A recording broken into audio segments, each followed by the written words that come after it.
প্রশাসনের কেন্দ্রবিন্দু সচিবালয়ে অগ্নিকাণ্ড নাশকতা কিনা তা তদন্তের পর বোঝা যাবে বলে জানালেন স্বরাষ্ট্র উপদেষ্টা জাহাঙ্গীর আলম চৌধুরী।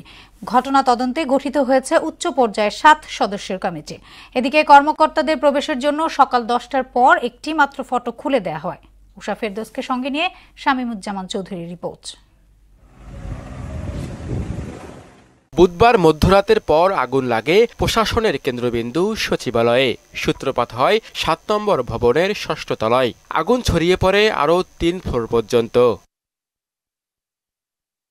সচিবালয়ের 7 নম্বর ভবনটিতে আছে যুব ক্রীড়া মন্ত্রণালয়, ডাক টেলিযোগাযোগ ও তথ্য প্রযুক্তি মন্ত্রণালয়, স্থানীয় সরকার ও সমবায় মন্ত্রণালয়, শ্রম কর্মসংস্থান, অর্থ, সড়ক পরিবহন ও সেতু মন্ত্রণালয়ের বিভিন্ন বিভাগ।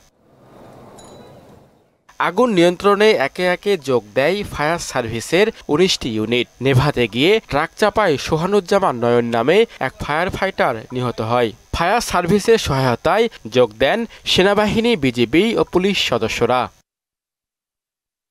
বৃহস্পতিবার সকাল 9টার দিকে সচিবালয়ে যান স্বরাষ্ট্র উপদেষ্টা জাহাঙ্গীর আলম চৌধুরী। অগ্নিকাণ্ড তদন্তে উচ্চ পর্যায়ের কমিটি করার কথা জানান তিনি।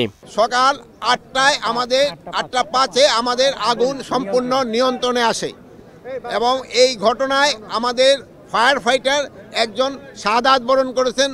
আল্লাহ তাকে বেহেশত নসিব করুক। এটার ব্যাপারে আমরা একটা তদন্ত কমিটি গঠন করে দিচ্ছি। ক্যাবিনেট সেক্রেটারি অলরেডি ইনস্ট্রাকশন দেওয়া হয়েছে, হোম সেক্রেটারি অলরেডি ইনস্ট্রাকশন দেওয়া হয়েছে একটা তদন্ত কমিটি, হাই পাওয়ার একটা তদন্ত কমিটি করে দেওয়ার জন্য।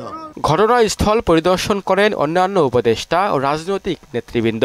স্বাভাবিক ঘটনা আমাদের কাছে মনে হয়নি, বিশেষ করে আপনার ফ্লোরের একাধিক জায়গা থেকে আগুন যে লেগেছে সেটা দেখা গেছে। এখন এক জায়গায় সূত্রপাত হতে পারে, কিন্তু পরবর্তীতে পরক্ষণেই বিচ্ছিন্নভাবেও যে অনেক জায়গা থেকে আগুন লেগেছে তার কিছু আলামত দেখা গেছে। সেই উপরের জায়গাগুলোতে করিডোরে অনেক ক্ষতি হয়েছে, অনেক অফিস ক্ষতি হয়েছে।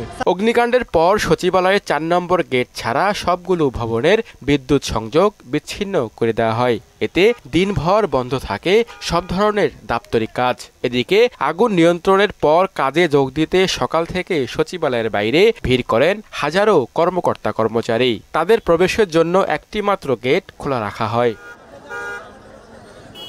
শামীমুজ্জামান চৌধুরী, মোহনা সংবাদ, ঢাকা।